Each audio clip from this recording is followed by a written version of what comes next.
आता मात्र सुंदर रात्र निघून गेली, पहाट झाली.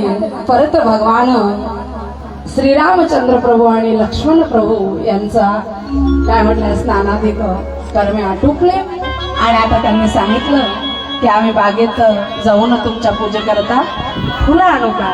तर विश्वामित्रांनी संमती दिली. भगवंत महाराज सुंदर पुष्पवाटिकेमध्ये जनकांच्या गेले आणि तिथे मग माल्याची एक आज्ञा घेतली. माली महाराज गदगद झाला की सर्व विश्वामध्ये ज्या प्रभूचा आहे, आज ते प्रभू मला आज्ञा मागत आहे फुलं तोडण्याकरता. आणि चला आता मात्र भगवंत फुलं तोडायला लागले. एवढ्यामध्ये त्याच बगीच्यामध्ये सीता माता, जिथे महाराज सरोवर आहे स्नान करण्याकरता, जिथे 12ही महिने वसंत ऋतू महाराज असतो, भरपूर महाराज पशु पक्षी कोयल चातक आणि अनेक प्रकारचे सुंदर सुंदर पक्षी जिथे गायन करत असते कोकिळा आणि तिथे अंबिका मातेचं मंदिर देखील आहे.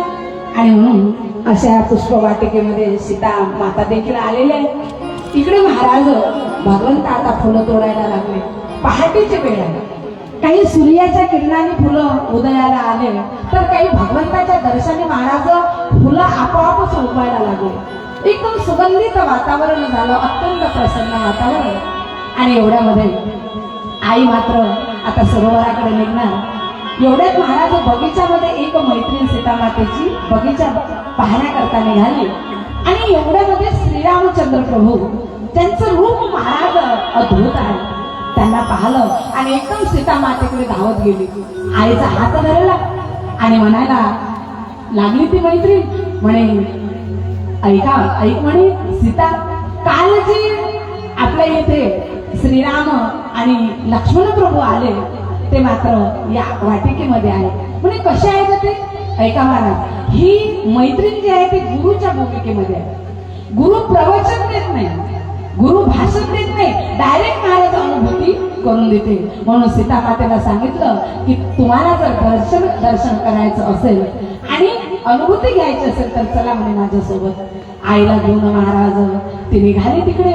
इकडे नुपुरांचा छंछनाट, आईचा कंगनाचा खणखणाट यायला लागला.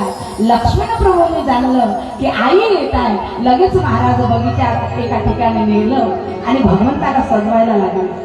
अनेक पुष्पांच्या ज्या कळ्या आहेत फुलं आहे त्यांच्या मुकुटावर त्यांच्या केसावर धारण करायला लागले. आणि आता कोणत्या पक्षाचं काय म्हटलेलं आहे, पंख मात्र भगवंताच्या मुकुटावर लावावं. सर्व पक्षी इथे नाचत आहे. परंतु नाचता नाचता मोराचं महाराज ऐका, जे गायन करते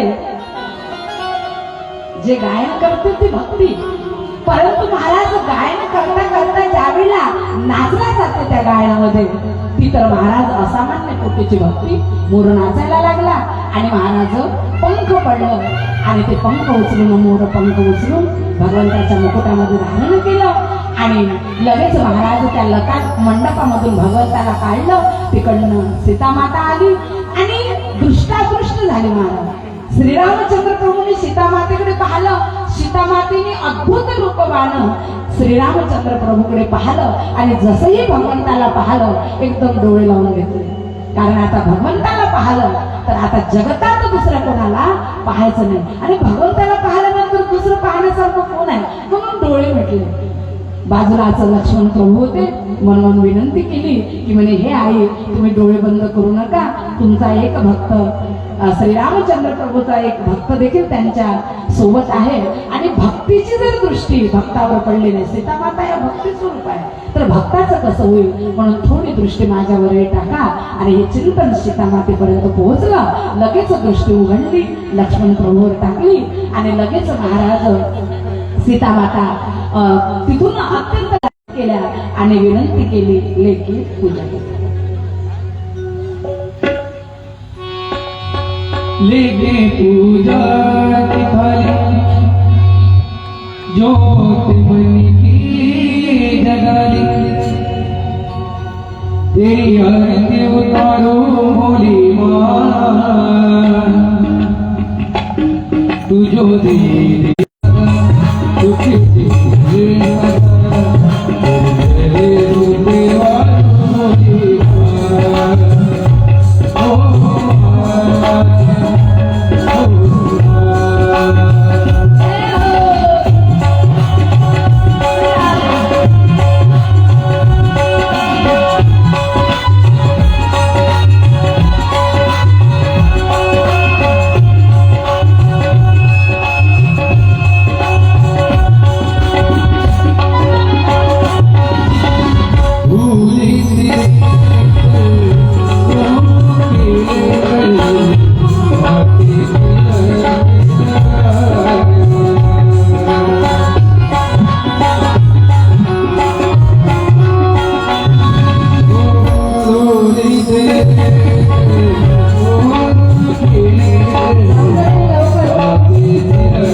सुंदर षोडशोपचारे पूजा केली, दिव्य माला समर्पित केल्या, अनेक भेटवस्तू समर्पित केल्या आणि आईला विनंती केली की हे आले श्रीरामचंद्र प्रभूच मला पती म्हणून प्राप्त व्हावे.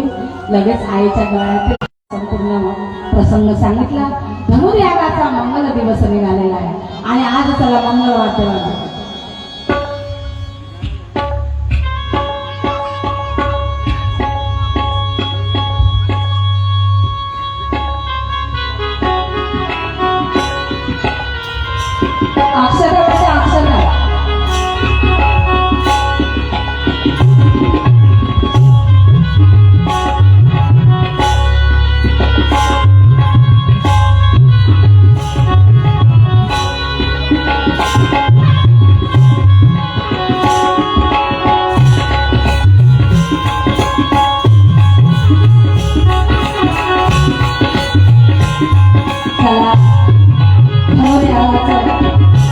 अतिशय सुंदर महाराज दिव्य भव्य आणि विशाल नियोजन जनक राजाकडून करण्यात आलं. देशोदेशीच्या राजांना निमंत्रित करण्यात आलं, अनेक ऋषीगणांना निमंत्रित करण्यात आलं आणि आज महाराज या मंगलमय वातावरणामध्ये सुंदर महाराज देशोदेशीचे राजे जनक नगरीमध्ये प्रवेश करत आहेत. ऋषीमुनी प्रवेश करत आहेत. अनेक देव लोक जे आहेत हे महाराज आपापलं रूप बदलून मानवाचं रूप घेऊन या जनक नगरीमध्ये या धनुर्याग करता येत आहे. जनक राजाच्या या राजमहालामध्ये महाराज भव्य व्यवस्था करण्यात आलेले आहे. जागोजागी राजे महाराज स्थानापन्न होत आहेत.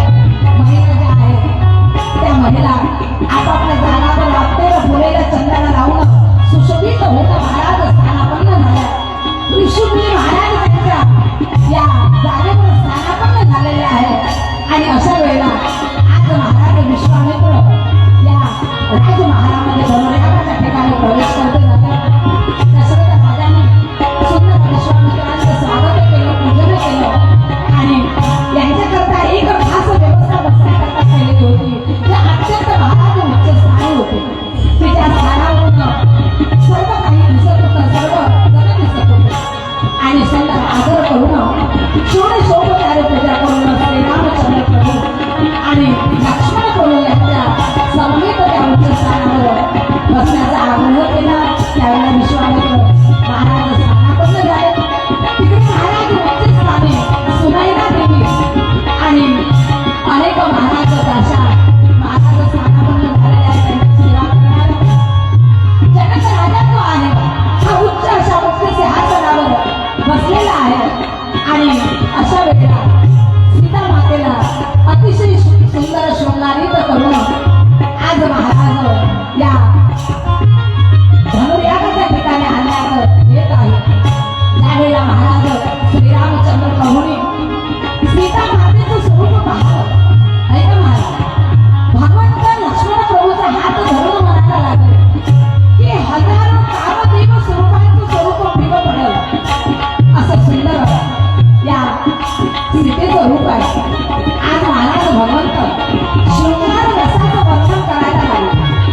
ऐका, शृंगार रसाचं वर्णन करणं हे महाराज अयोग्य नाही आहे, परंतु आपण कोणाजवळ वर्णन करतो, श्रोता कोण आहे हे पाहणं महाराज काय म्हटलेला योग्य आहे.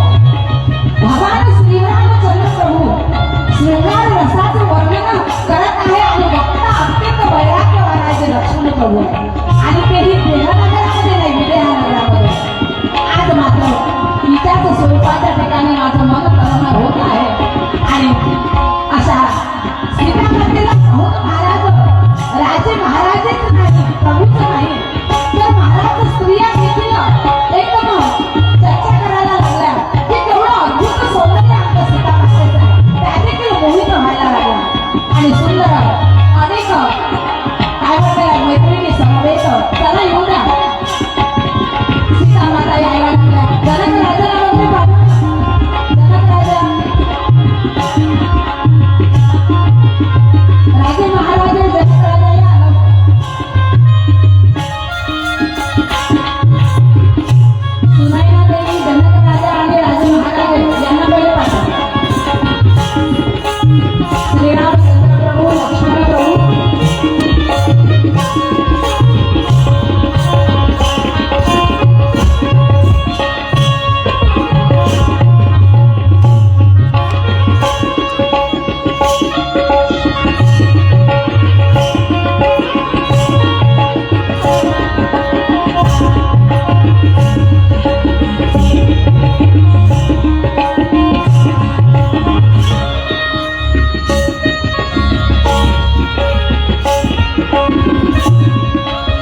चला या लवकर लवकर.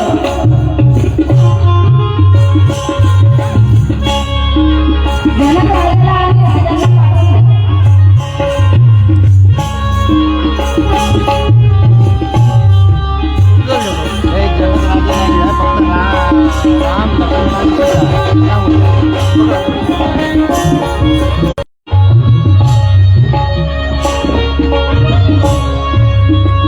आणि बाकीचे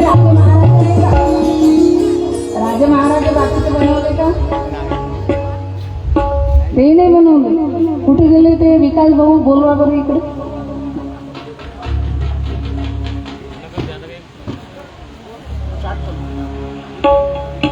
कौन कौन बनाया? जनक राजा है आप? हाँ ठीक है, चलो बैठ जाओ. बाकी राजे महाराज कहाँ पे गए? त्या आता धनुर्याग जे आहे त्याची सूचना मात्र या सर्व राजा महाराजांना द्या. त्यावेळेला बंदीचे उठले आणि महाराज या धनुर्यागाची जी प्रतिज्ञा दशरथ राजाने केली होती ते सांगायला लागले. सर्व राजा महाराजांच्या एक महाराज बलाचं वर्णन करायला लागले. किंवा एका राजे महाराजांनी तुमची शक्ती जी आहे हे मात्र चंद्राप्रमाणे आहे असं म्हटल्यानंतर महाराज जे मोठमोठे राजे महाराज आले त्यांना मात्र मोठं सुंदर वाटायला लागलं. परंतु यांना हे म्हणायचं होतं की तुम्ही शक्तिशाली आहे, परंतु अहंकाराचा जसं चंद्रामध्ये काळा डाग आहे तसा अहंकाराचा डाग मात्र तुमच्या शक्तीचा तुमच्या ठिकाणी आहे. आणि त्यावेळेला त्यांनी सांगितलं की हा धनुष्य यज्ञ जो आहे हा धनुष्य शिवधनुष्य आहे आणि या शिवधनुष्याचा जो भंग करेल त्यालाच मात्र आमची जगत जननी सीता माता ज्या आहे या वर्माला काय करेल? वर्माला धारण करेल. त्यांचा विवाह त्या राजाशी होईल आणि जगतामध्ये त्याची कीर्ती होईल. आणि अशा वेळेला महाराज आता हा शिवधनुष्य भंग करण्याची प्रतिज्ञा का ठेवली होती? ज्यावेळेला भगवान शिवाने हा जनक राजाला शिवधनुष्य दिला होता त्यावेळेला हजारो हत्यांच्या माध्यमामध्ये हा शिवधनुष्य आणावा लागला जनक राजाला. परंतु महाराज एका सीतामाता लहानपणापासून या शिवधनुष्याची पूजा करायच्या.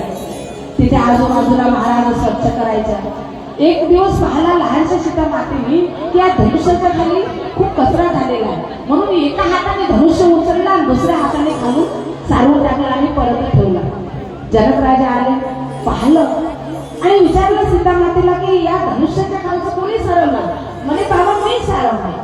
आणि त्यावेळेला जनक राजाला लक्षात आलं की आता शक्तीचं प्रकटीकरण झालेलं आहे आणि शक्तीच्या परिक्रमाचे आहे त्याला सोपवायचं आहे आणि त्याकरता हा धनुर्याग होता.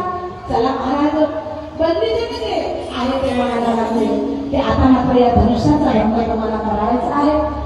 जे महाराज सज्जन राजे होते ते म्हणायला लागले की आपापल्या पूर्वजांची कीर्ती कशाला नष्ट करतात? कारण हा शिवधनुष्य तुम्ही त्याचा भंग करणं जर दूर राहिलं याला जागावरून हलवू शकत नाही. आणि जिथे प्रत्यक्ष भगवंत आहे तिथे आपण का प्रयत्न करायचा?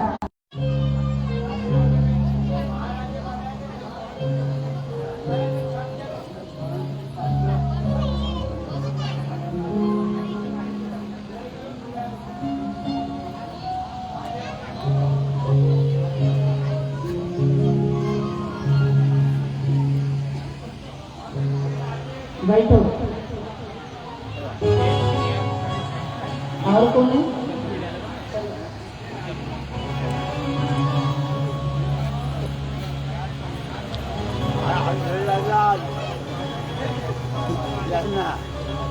तुम्ही वराती आहे का तुम्ही? महाराज राजे माझे राजे. हां धीरे धीरे धीरे धीरे धीरे धीरे.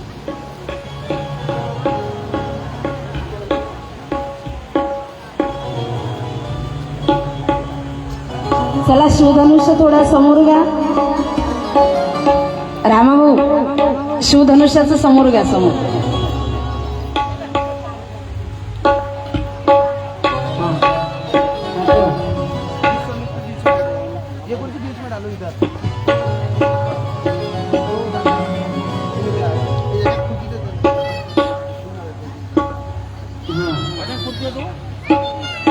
और चलो, अजून खुर्ची घे. कितना टाइम हो गया निकल रहे हैं. श्रृंगारही करते रहते, समय का ध्यान रखना. तर चला आता महाराज रावणासारखे देखील राजे महाराज भयंकर जे अत्यंत बलशाली आहे ते देखील इथे आले होते. त्यावेळेला एक एक राजा आता उठून धनुष्याकडे चाललेला आहे. चला हो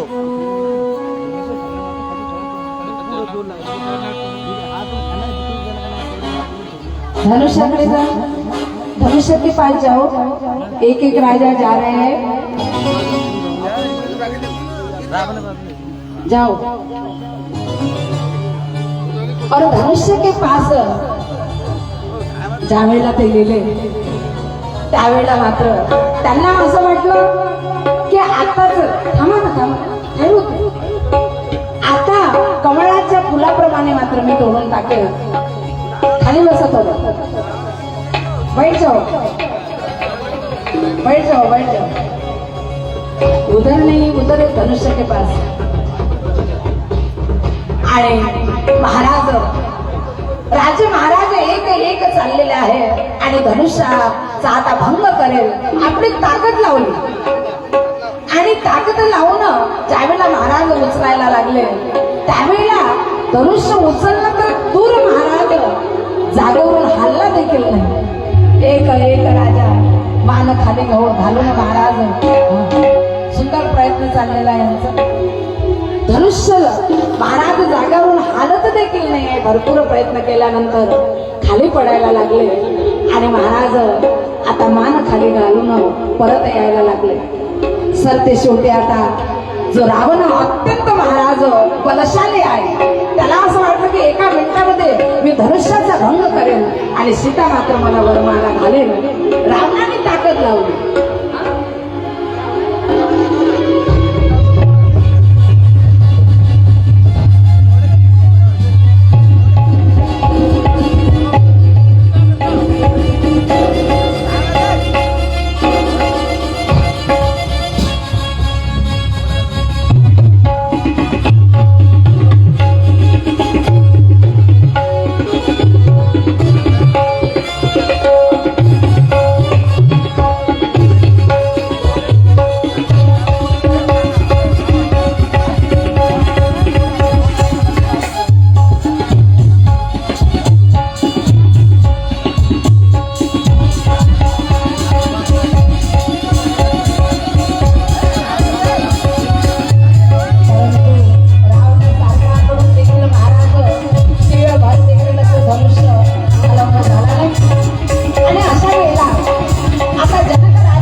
या दोघांसमोर टक्कर महाराजांच्या लक्ष्मण प्रभूने घेतली.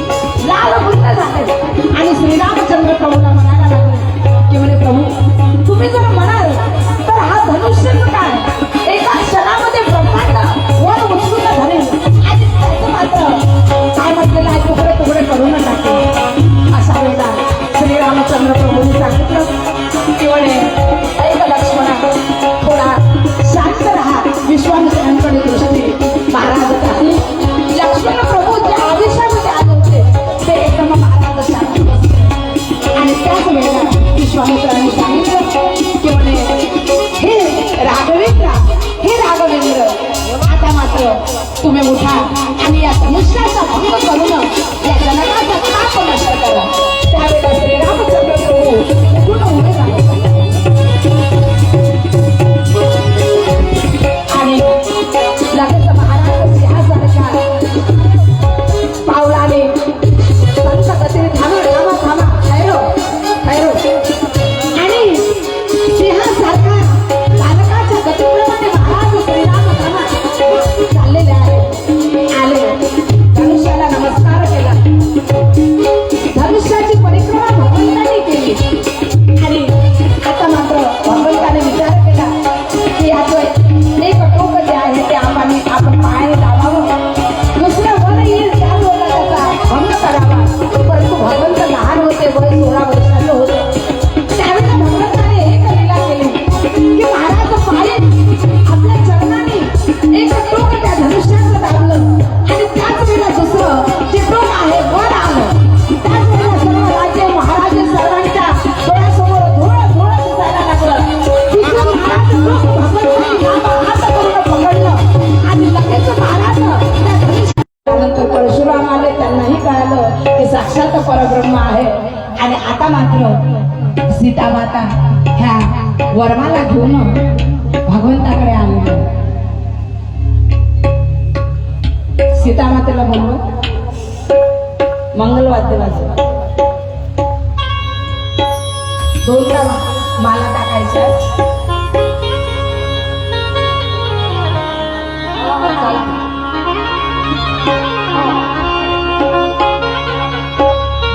बरं 1 मिनिट पहिले माला टाकू द्या मग वर आता.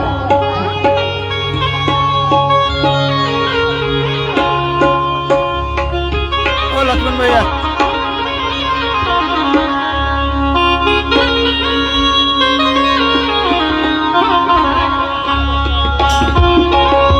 एकच आनंदित वातावरण निर्माण झालं आणि आता सीता माता हळूहळू निघाली. भगवान श्रीरामचंद्र प्रभूकडे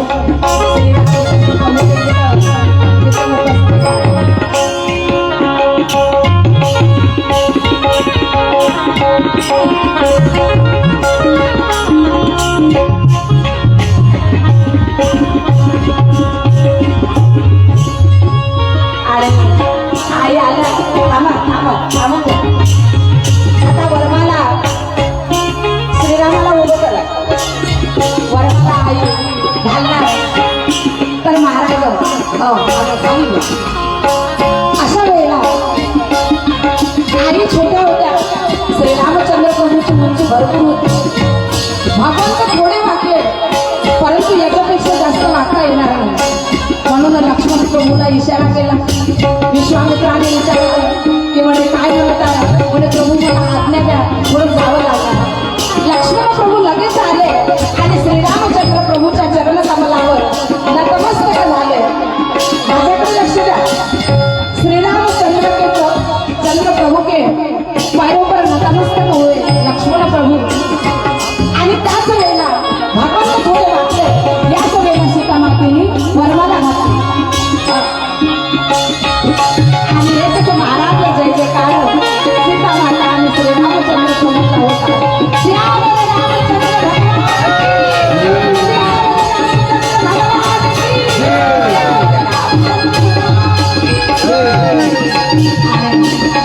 अशा प्रकारे महाराज संपूर्ण वातावरण आनंदित झालेलं आहे.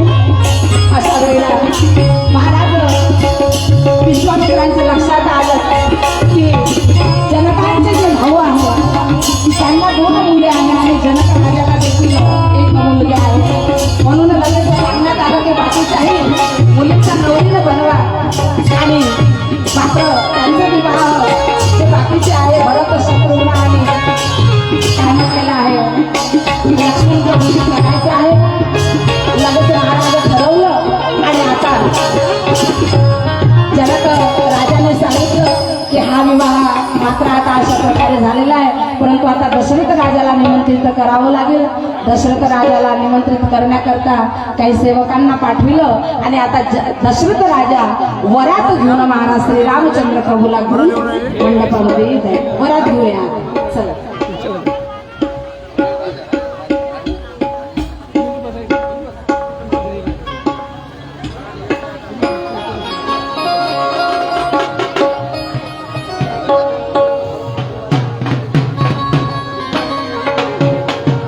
संगीत संच यांना श्री संप्रीत वाघरे यांच्याकडून जे मुंबईला असतात यांच्याकडून सप्रेम भेटायला आलेला आहे संगीत संच.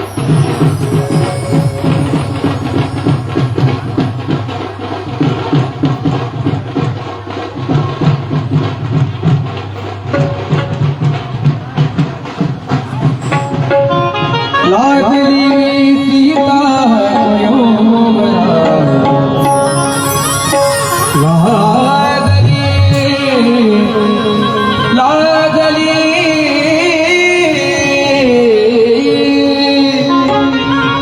लागली सीता स्वयंवरा पाहुणे रघुनंदन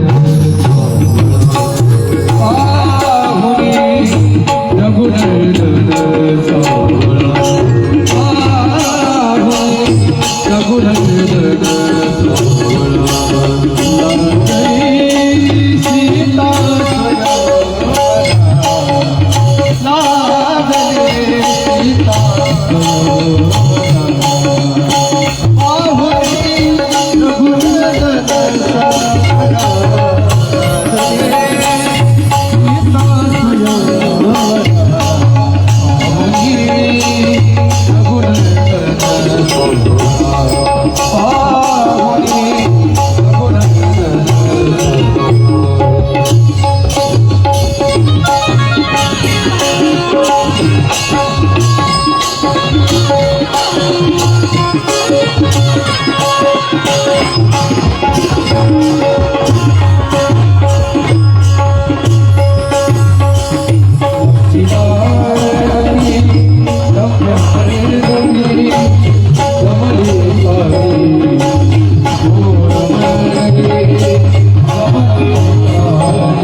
अशा प्रकारे सुंदर अयोध्यावरून बारात आलेली आहे. श्रीरामचंद्र प्रभू वगैरे सर्वांना घेऊन दशरथ राजा महाराज आज यानं सुंदर भव्य दिव्य विवाह मंडप तयार करण्यात आलेले आहे. तिथे आलेले आहे सर्व राजे महाराजे सय्यदी सर्व जनक नगरीवासी बसलेले आहे. आता आई आणि बाबांना सुंदर महाराज बाहुला उभा करण्यात आलेला आहे. उभा कर श्रीरामचंद्र प्रभू आणि सीतामाता. काही महिला मंडळी आहे इकडे नवरींकडून महिला मंडळी इकडे. आणि चला आता चारही भावंडाचं श्रुतकीर्ती मांडवी आणि महाराज अशा प्रकारे सुंदर सर्वांचा विवाह सोहळा भगवंत आणि सीतामाता यांच्यासोबत म्हणजे संवेद सर्वांचा विवाह होत आहे. चला मंगलाष्टमी.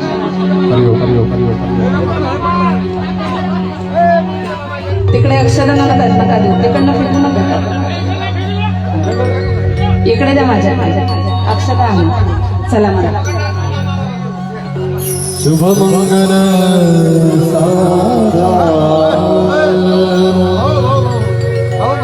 स्वस्ति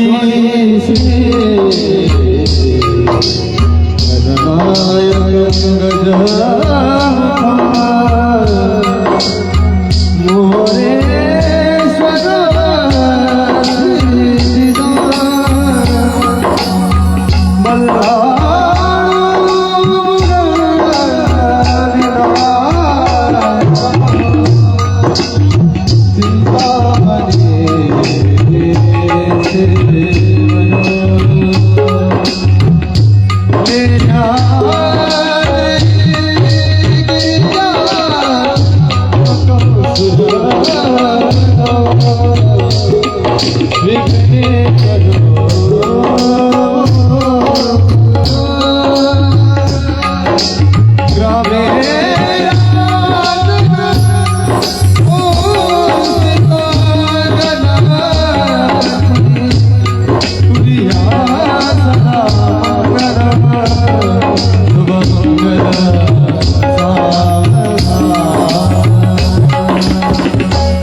जन्मो जन्मी जोडी साधली जन्मो जन्मी जोडी नवयाच्या आके लागतो सासू सासऱ्याच्या विवेक लागतो नवयाच्या लागतो सासू सासऱ्याच्या विवेक लागतो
आले लग्न होते म्हणा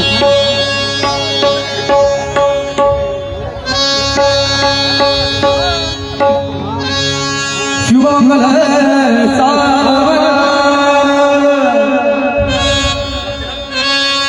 आणि लग्न घटीत बिटीत नवला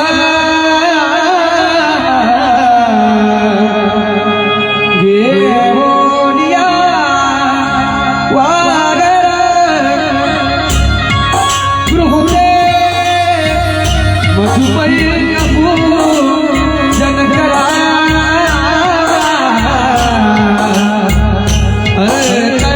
पटा येणार दुटा वधूवरा करिता ओरे करा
तूने गाए को जो तूने गाए को जो तूने गाए को जो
कोणतं तुम्ही सांगा तुमचं.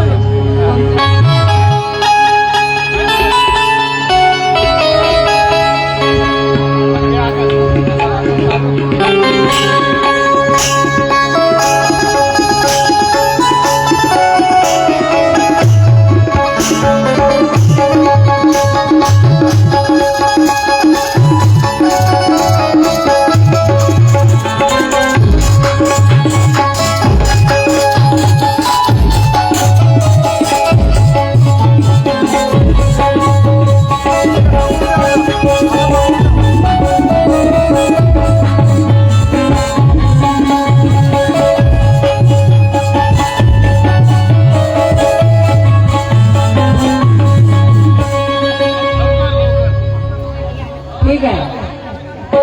हो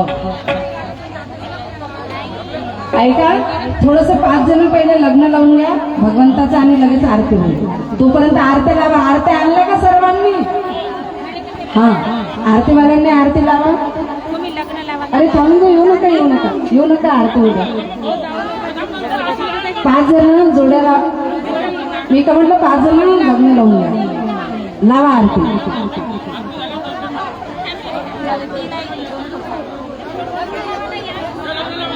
5 जण पटकन लग्न लावा. फोटो नंतर काढा. आरती झाल्यानंतर फोटो काढा प्लीज. आरती लावा. रामाभाऊ आरती लावा. वहिनी आरती लावायला या पटकन. या लो. चला उभी राहा सर्व मंडळी आरती करता. चला म्हणा आरती. आणि आरती झाल्यानंतर सर्वांनी लग्न लावायचं आहे. हा, भगवंताचं लग्न आहे. सर्वांनी लग्न लावा. चला महिला मंडळी उठा.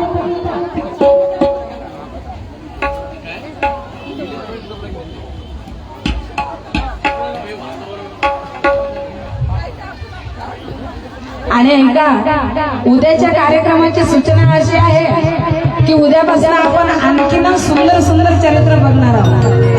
उद्या केवटाचं चरित्र येणार आहे आणि त्याची दिव्य झाके देखील वेळेपर्यंत आपण बघूया. सुंदर महाराज निषाद यांचं चरित्र येणार आहे आणि उद्यापासून सुंदर भरत चरित्र, शबरी चरित्र, सुंदर सुंदर चरित्र आणि सुंदर सुंदर झाका देखील आपण या निमित्ताने पाहणार आहोत. ठीक आहे.